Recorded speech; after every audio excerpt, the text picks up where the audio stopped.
A reading of The Red Room by H.G. Wells.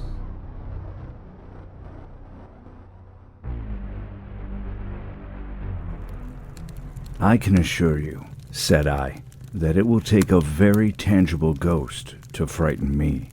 And I stood up before the fire with my glass in my hand. It is your own choosing, said the man with the withered arm, and glanced at me, askance. 28 years, said I have lived, and never a ghost have I seen as yet. The old woman sat staring hard into the fire, her pale eyes wide open. Aye, she broke in, and 28 years you've lived and never seen the likes of this house, I reckon. There's a many things to see when one's still but 28. She swayed her head slowly from side to side. A many things to see and sorrow for. I half suspected the old people were trying to enhance the spiritual terrors of their house by their droning insistence. I put down my empty glass on the table and looked about the room, and caught a glimpse of myself, abbreviated and broadened to an impossible sturdiness, in the queer old mirror at the end of the room. Well, I said, if I see anything tonight, I shall be so much the wiser, for I come to the business with an open mind. It's your own choosing, said the man with the withered arm once more. I heard the faint sound of a stick and a shambling step on the flags in the passage outside. The door creaked on its hinges as a second old man entered, more bent, more wrinkled, more aged even than the first. He supported himself by the help of a crutch. His eyes were covered by a shade, and his lower lip, half averted, hung pale and pink from his decaying yellow teeth. He made straight for an armchair on the opposite side of the table, sat down clumsily, and began to cough. The man with the withered hand gave the newcomer a short glance of positive dislike. The old woman took no notice of his arrival, but remained with her eyes fixed steadily on the fire. I said, it's your own choosing, said the man with the withered hand, when the coughing had ceased for a while. It's my own choosing, I answered. The man with the shade became aware of my presence for the first time, and threw his head back for a moment and sideways to see me. I caught a momentary glimpse of his eyes, small and bright and inflamed. Then he began to cough and splutter again. Why don't you drink? Said the man with the withered arm, pushing the beer toward him. The man with the shade poured out a glassful with a shaking hand that splashed half as much again on the deal table. A monstrous shadow of him crouched upon the wall and mocked his action as he poured and drank. I must confess, I had scarcely expected these grotesque custodians. There is, to my mind, something inhuman in senility, something crouching and atavistic. The human qualities seem to drop from old people insensibly day by day. The three of them made me feel uncomfortable, with their gaunt silences, their bent carriage, their evident unfriendliness to me and to one another. And that night, perhaps, I was in the mood for uncomfortable impressions. I resolved to get away from their vague foreshadowings of the evil things upstairs. If, said I, you'll show me to this haunted room of yours, I'll make myself comfortable there. The old man with the cough jerked his head back so suddenly that it startled me, and shot another glance of his red eyes at me from out of the darkness under the shade, but no one answered me. I waited a minute, glancing from one to the other. The old woman stared like a dead body, glaring into the fire with lackluster eyes. If, I said, a little louder, if you will show me to this haunted room of yours, I will relieve you from the task of entertaining me. There's a candle on the slab outside the door, said the man with the withered hand, looking at my feet as he addressed me. But if you go to the Red Room tonight, this night of all nights, said the old woman softly, you go alone. Very well, I answered shortly. And which way do I go? You go along the passage for a bit, said he, nodding his head on his shoulder at the door, until you come to a spiral staircase, and on the second landing is a door covered with green baize. Go through that, and down the long corridor to the end, and the Red Room is on your left, up the steps. Have I got that right? I said, and repeated his directions. He corrected me in one particular. And you are really going? Said the man with the shade, looking at me again for the third time with that queer, unnatural tilting of the face. This night of all nights, whispered the old woman. It is what I came for, I said, and moved toward the door. As I did so, the old man with the shade rose and staggered around the table so as to be closer to the others and to the fire. At the door, I turned and looked at them and saw they were all close together, dark against the firelight, staring at me over their shoulders, with an intent expression on their ancient faces. Good night, I said, setting the door open. It's your own choosing, said the man with the withered arm. I left the door wide open until the candle was well alight, and then I shut them in and walked down the chilly, echoing passage. I must confess that the oddness of these three old pensioners in whose charge her ladyship had left the castle, and the deep-toned, old-fashioned furniture of the housekeeper's room in which they foregathered, had affected me curiously, in spite of my effort to keep myself at a matter-of-fact phase. They seemed to belong to another age, an older age, an age when things spiritual were indeed to be feared, when common sense was uncommon, an age when omens and witches were credible, and a reading of ghosts beyond denying. Their very existence, thought I, is spectral. The cut of their clothing, fashions born in dead brains, the ornaments and conveniences in the room about them even are ghostly. The thoughts of vanished men, which still haunt rather than participate in the world of today. And the passage I was in, long and shadowy, with a film of moisture glistening on the wall, was as gaunt and cold as a thing that is dead and rigid. But with an effort I sent such thoughts to the right about. The long, drafty subterranean passage was chilly and dusty, and my candle flared and made the shadows cower and quiver. The echoes rang up and down the spiral staircase, and a shadow came sweeping up after me, and another fled before me into the darkness overhead. I came to the wide landing and stopped there for a moment, listening to a rustling that I fancied I heard creeping behind me, and then, satisfied of the absolute silence, pushed open the unwilling baize-covered door and stood in the silent corridor. The effect was scarcely what I expected, for the moonlight, coming in by the great window on the grand staircase, picked out everything in vivid black shadow, or reticulated silvery illumination.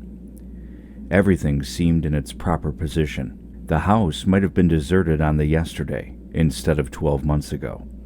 There were candles in the sockets of the sconces, and whatever dust had gathered on the carpets or upon the polished flooring was distributed so evenly as to be invisible in my candlelight. A waiting stillness was over everything. I was about to advance and stopped abruptly. A bronze group stood upon the landing, hidden from me by a corner of the wall, but its shadow fell with marvelous distinctness upon the white paneling and gave me the impression of someone crouching to waylay me. The thing jumped upon my attention suddenly. I stood rigid for half a moment, perhaps. Then, with my hand in the pocket that held the revolver, I advanced, only to discover a Ganymede and eagle glistening in the moonlight. That incident, for a time, restored my nerve, and a dim porcelain Chinaman on a buhl table, whose head rocked as I passed, scarcely startled me. The door of the Red Room and the steps up to it were in a shadowy corner. I moved my candle from side to side in order to see clearly the nature of the recess in which I stood before opening the door. Here it was, thought I, that my predecessor was found, and the memory of that story gave me a sudden twinge of apprehension. I glanced over my shoulder at the black Ganymede in the moonlight, and opened the door of the Red Room rather hastily, with my face half turned to the pallid silence of the corridor. I entered, closed the door behind me at once, turned the key I found in the lock within, and stood with the candle held aloft, surveying the scene of my vigil, the great Red Room of Lorraine Castle, in which the young Duke had died, or rather in which he had begun his dying, for he had opened the door and fallen headlong down the steps I had just ascended. That had been the end of his vigil, of his gallant attempt to conquer the ghostly tradition of this place. And never, I thought, had apoplexy better served the ends of superstition. There were other and older stories that clung to the room, back to the half-incredible beginning of it all, the tale of a timid wife and the tragic end that came to her husband's jest of frightening her. And looking round the huge shadowy room with its black window bays, its recesses and alcoves, its dusty brown-red hangings and dark gigantic furniture, one could well understand the legends that had sprouted in its black corners, its germinating darkness. My candle was a little tongue of light in the vastness of the chamber. Its rays failed to pierce to the opposite end of the room, and left an ocean of dull red mystery and suggestion, sentinel shadows and watching darkness beyond its island of light, and the stillness of desolation brooded over it all. I must confess some impalpable quality of that ancient room disturbed me. I tried to fight the feeling down. I resolved to make a systematic examination of the place, and so, by leaving nothing to the imagination, dispel the fanciful suggestions of the obscurity before they obtained a hold upon me. After satisfying myself of the fastening of the door, I began to walk round the room, peering round each article of furniture, tucking up the valances of the bed and opening its curtains wide. In one place there was a distinct echo to my footsteps. The noises I made seemed so little that they enhanced rather than broke the silence of the place. I pulled up the blinds and examined the fastenings of the several windows. Attracted by the fall of a particle of dust, I leaned forward and looked up the blackness of the wide chimney. Then, trying to preserve my scientific attitude of mind, I walked round and began tapping the oak paneling for any secret opening. But I desisted before reaching the alcove. I saw my face in a mirror, white. There were 2 big mirrors in the room, each with a pair of sconces bearing candles, and on the mantel-shelf, too, were candles in china candlesticks. All these I lit, one after the other. The fire was laid, an unexpected consideration from the old housekeeper, and I lit it to keep down any disposition to shiver. And when it was burning well, I stood round with my back to it and regarded the room again. I had pulled up a chintz-covered armchair and a table to form a kind of barricade before me. On this lay my revolver, ready to hand. My precise examination had done me a little good, but I still found the remoter darkness of the place and its perfect stillness too stimulating for the imagination. The echoing of the stir and crackling of the fire was no sort of comfort to me. The shadow in the alcove at the end of the room began to display the undefinable quality of a presence, that odd suggestion of a lurking, living thing that comes so easily in silence and solitude. And to reassure myself, I walked with a candle into it and satisfied myself that there was nothing tangible there. I stood that candle upon the floor of the alcove and left it in that position. By this time, I was in a state of considerable nervous tension, although to my reason there was no adequate cause for my condition. My mind, however, was perfectly clear. I postulated quite unreservedly that nothing supernatural could happen, and to pass the time, I began stringing some rhymes together, in Goldsby fashion, concerning the original legend of the place. A few I spoke aloud, but the echoes were not pleasant. For the same reason, I also abandoned, after a time, a conversation with myself upon the impossibility of ghosts and haunting. My mind reverted to the 3 old and distorted people downstairs, and I tried to keep it upon that topic. The somber reds and grays of the room troubled me. Even with its 7 candles, the place was merely dim. The light in the alcove flaring in a draught, and the fire flickering, kept the shadows and penumbra perpetually shifting and stirring in a noiseless, flighty dance, casting about for a remedy. I recalled the wax candles I had seen in the corridor, and, with a slight effort, carrying a candle and leaving the door open, I walked out into the moonlight. and presently returned with as many as 10. These I put in the various knickknacks of china with which the room was sparsely adorned, and lit and placed them where the shadows had lain deepest, some on the floor, some in the window recesses, arranging and rearranging them until at last my 17 candles were so placed that not an inch of the room but had the direct light of at least one of them. It occurred to me that when the ghost came I could warn him not to trip over them. The room was now quite brightly illuminated. There was something very cheering and reassuring in these little silent streaming flames, and to notice their steady diminution of length offered me an occupation and gave me a reassuring sense of the passage of time. Even with that, however, the brooding expectation of the vigil weighed heavily enough upon me. I stood watching the minute hand on my watch creep towards midnight. Then something happened in the alcove. I did not see the candle go out. I simply turned and saw that the darkness was there, as one might start and see the unexpected presence of a stranger. The black shadow had sprung back to its place. "By Jove," said I, aloud, recovering from my surprise. "that draft's a strong one." And taking the matchbox from the table, I walked across the room in a leisurely manner to relight the corner again. My first match would not strike, and as I succeeded with the second, something seemed to blink on the wall before me. I turned my head involuntarily and saw that the 2 candles on the little table by the fireplace were extinguished. I rose at once to my feet. "Odd," I said. "Did I do that to myself in a flash of absent-mindedness?" I walked back, relit one, and as I did so, I saw the candle in the right sconce of one of the mirrors wink and go right out, and almost immediately its companion followed it. The flames vanished as if the wick had been suddenly nipped between a finger and thumb, leaving the wick neither glowing nor smoking, but black. While I stood gaping, the candle at the foot of the bed went out, and the shadows seemed to take another step toward me.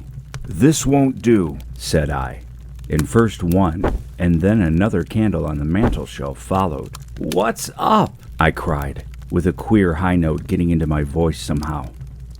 At that, the candle on the corner of the wardrobe went out, and the one I had relit in the alcove followed. "Steady on," I said. "Those candles are wanted," speaking with a half-hysterical facetiousness and scratching away at a match the while. "For the mantel candlesticks." My hands trembled so much that twice I missed the rough paper of the matchbox. As the mantel emerged from darkness again, 2 candles in the remoter end of the room were eclipsed. But with the same match, I also relit the large mirror candles, and those on the floor near the doorway, so that for the moment I seemed to gain on the extinctions. But then, in a noiseless volley, there vanished 4 lights at once in different corners of the room, and I struck another match in quivering haste, and stood hesitating whither to take it. As I stood undecided, an invisible hand seemed to sweep out the 2 candles on the table. With a cry of terror, I dashed at the alcove, then into the corner, and then into the window, relighting 3 as 2 more vanished by the fireplace, and then, perceiving a better way, I dropped matches on the iron-bound deed box in the corner, and caught up the bedroom candlestick. With this, I avoided the delay of striking matches, but for all that, the steady process of extinction went on, and the shadows I feared and fought against returned, and crept in upon me. First, a step gained on the side of me, then on that. I was now almost frantic with the horror of the coming darkness, and my self-possession deserted me. I leapt, panting, from candle to candle in a vain struggle against the remorseless advance. I bruised myself in the thigh against the table. I sent a chair headlong. I stumbled and fell, and whisked the cloth from the table in my fall. My candle rolled away from me, and I snatched another as I rose. Abruptly, this was blown out as I swung it off the table by the wind of my sudden movement, and immediately the 2 remaining candles followed.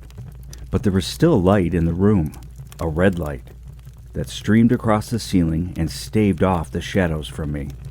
The fire. Of course! I could still thrust my candle between the bars and relight it. I turned to where the flames were still dancing between the glowing coals and splashing red reflections upon the furniture, made 2 steps toward the grate, and incontinently the flames dwindled and vanished. The glow vanished. The reflections rushed together and disappeared, and as I thrust the candle between the bars, darkness closed upon me like the shutting of an eye, wrapped about me in a stifling embrace, sealed my vision, and crushed the last vestiges of self-possession from my brain. And it was not only palpable darkness, but intolerable terror. The candle fell from my hands. I flung out my arms in a vain effort to thrust that ponderous blackness away from me, and lifting up my voice, screamed with all my might, once, twice, thrice. Then I think I must have staggered to my feet. I know I thought suddenly of the moonlit corridor, and with my head bowed and my arms over my face, made a stumbling run for the door. But I had forgotten the exact position of the door, and I struck myself heavily against the corner of the bed. I staggered back, turned, and was either struck or struck myself against some other bulky furnishing. I have a vague memory of battering myself thus to and fro in the darkness, of a heavy blow at last upon my forehead, of a horrible sensation of falling that lasted an age, of my last frantic effort to keep my footing, and then I remember no more. I opened my eyes in daylight. My head was roughly bandaged, and the man with the withered hand was watching my face. I looked about me, trying to remember what had happened, and for a space I could not recollect. I rolled my eyes into the corner and saw the old woman, no longer abstracted, no longer terrible, pouring out some drops of medicine from a little blue phial into a glass. "Where am I?" I said. "I seem to remember you, and yet I cannot remember who you are." They told me then, and I heard of the haunted red room as one who hears a tale. "We found you at dawn," said he, "and there was blood on your forehead and lips." I wondered that I ever disliked him. The three of them in the daylight seemed commonplace old folk enough. The man with the green shade had his head bent as one who sleeps. It was very slowly I recovered the memory of my experience. "You believe now," said the old man with the withered hand, "that the room is haunted?" He spoke no longer as one who greets an intruder, but as one who condoles with a friend. "Yes," said I, "the room is haunted, and you have seen it. And we who have been here all our lives have never set eyes upon it, because we have never dared. Tell us, is it truly the old Earl who—" "No," said I, "it is not." "I told you so," said the old lady with the glass in her hand. "It is his poor young countess who is frightened." "It is not," I said. "There is neither ghost of Earl nor ghost of Countess in that room. There is no ghost there at all, but worse, far worse, something impalpable." "Well?" they said. "The worst of all the things that haunt poor mortal men," said I. "and that is, in all its nakedness, fear. Fear that will not have light nor sound, that will not bear with reason, that deafens and darkens and overwhelms. It followed me through the corridor. It fought against me in the room." I stopped abruptly. There was an interval of silence. My hand went up to my bandages. The candles went out one after another, and I fled. Then the man with the shade lifted his face sideways to see me, and spoke. "That is it," said he. "I knew that was it. A power of darkness, to put such a curse upon a home. It lurks there always.